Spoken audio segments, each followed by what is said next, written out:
नमस्कार साथियों।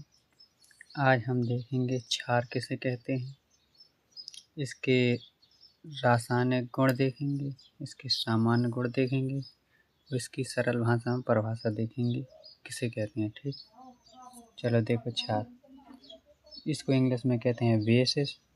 ठीक, वे पदार्थ जिनका स्वाद तीखा व कड़वा होता है, जो लाल लिटमस को नीला कर देते हैं, उसे कहते हैं क्षार।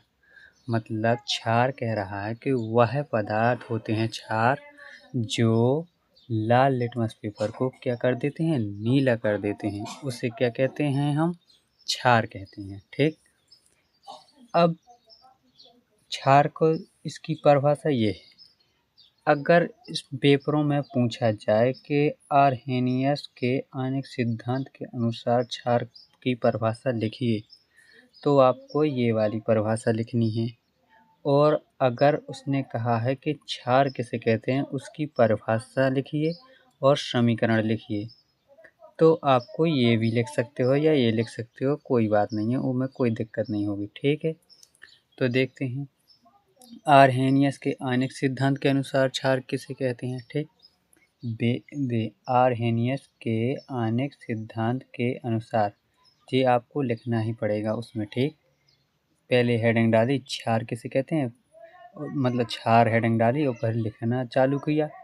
आर्हेनियस के आणविक सिद्धांत के अनुसार वे पदार्थ जो जलीय विलयन में घुलकर, मतलब जलीय विलयन में घुलकर केवल हाइड्रोक्साइड आयन OH- देते हैं, उसे कहते हैं क्या, क्षार। चाहे ये याद कर लो चाहे ये याद कर लो, बात एक ही है। ठीक, जैसे क्षार कौन कौन से होते हैं, NaOH, KOH, NH4OH आदि, मतलब और भी हैं क्षार। ठीक, तो अब देखते हैं इसका रासायनिक समीकरण। ठीक, रासायनिक समीकरण देखते हैं। उदाहरण देखो, पहला है NaOH, अपन ने लिया क्या, प्रबल क्षार।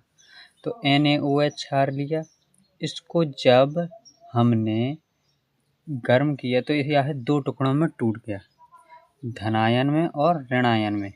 और क्षार की परिभाषा क्या कह रही है कि जो जलीय विलयन में घुलकर केवल हाइड्रोक्साइड आयन OH- दे, उसे क्षार कहते हैं। तो यहाँ पर अपन को OH- से मतलब है, बस।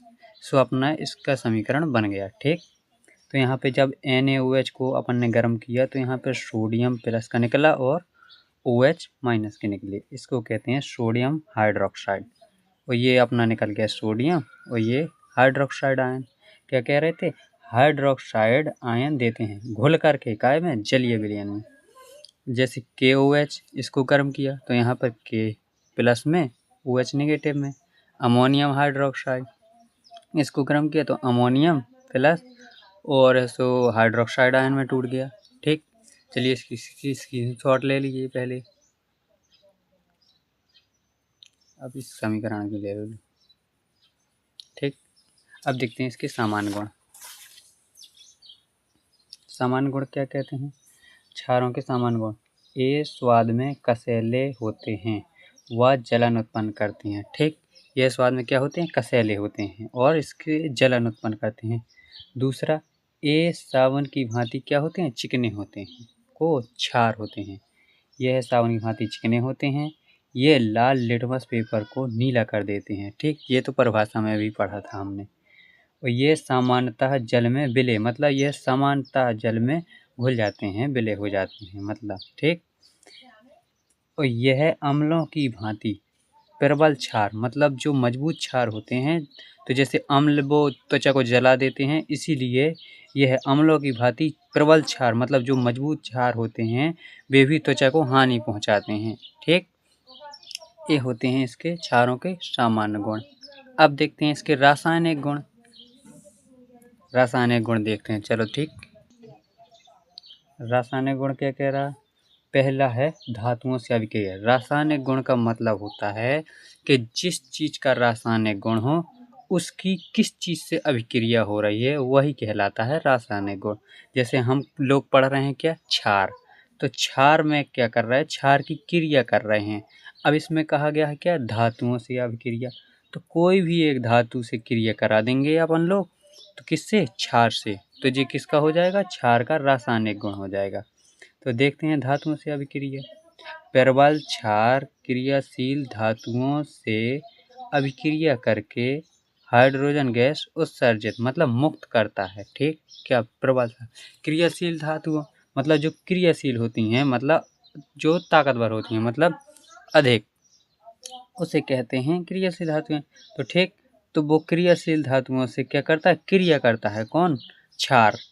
तो जब यह क्रियाशील धातुओं से क्षार अभिक्रिया करेगा तो यहाँ पर सोडियम जिंकेट बनाएगा। ठीक, ZnNaOH से क्रिया करेगा तो यहाँ पे Na2ZnO2 मतलब sodium zincate plus hydrogen gas मुक्त किया। ठीक, मतलब अलग किया।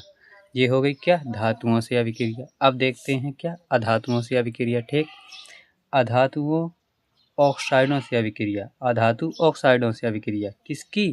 क्षार की। अब देखते हैं, यह अम्लीय ऑक्साइड होते हैं तथा क्षार से अभिक्रिया करके लवण तथा जल बनाते हैं। ठीक, यह क्या होते हैं? अम्लीय ऑक्साइड होते हैं और लवण और जल बनाते हैं जब क्षार से इसकी क्रिया हो। किसकी? मतलब अधातु ऑक्साइडों की। ठीक, अब जी कार्बन क्या है? अधातु है। ऑक्साइड मतलब O, कोई भी अधातु में O जोड़ दिया जाए तो वो हो जाता है अधातु ऑक्साइड। ठीक, तो यहाँ पे हमने क्या किया? बुझा हुआ चूना, यह भी क्षार है, तो यहाँ पे बुझा हुआ चूना लिया, अधातु ऑक्साइड CO2 कार्बन डाइऑक्साइड से अपन ने क्रिया कराई तो यहाँ पे कैल्शियम कार्बोनेट बन गया। ठीक, और प्लस में जल बन गया। कैल्शियम कार्बोनेट क्या? लवण बना है और यहाँ पे जल ही बन गया। ठीक, तब अब आज की वीडियो में बस इतना ही। बाकी मिलते हैं नेक्स्ट वीडियो में। वीडियो आपको कैसा लगा कमेंट ज़रूर कीजिएगा। तब तक के लिए धन्यवाद।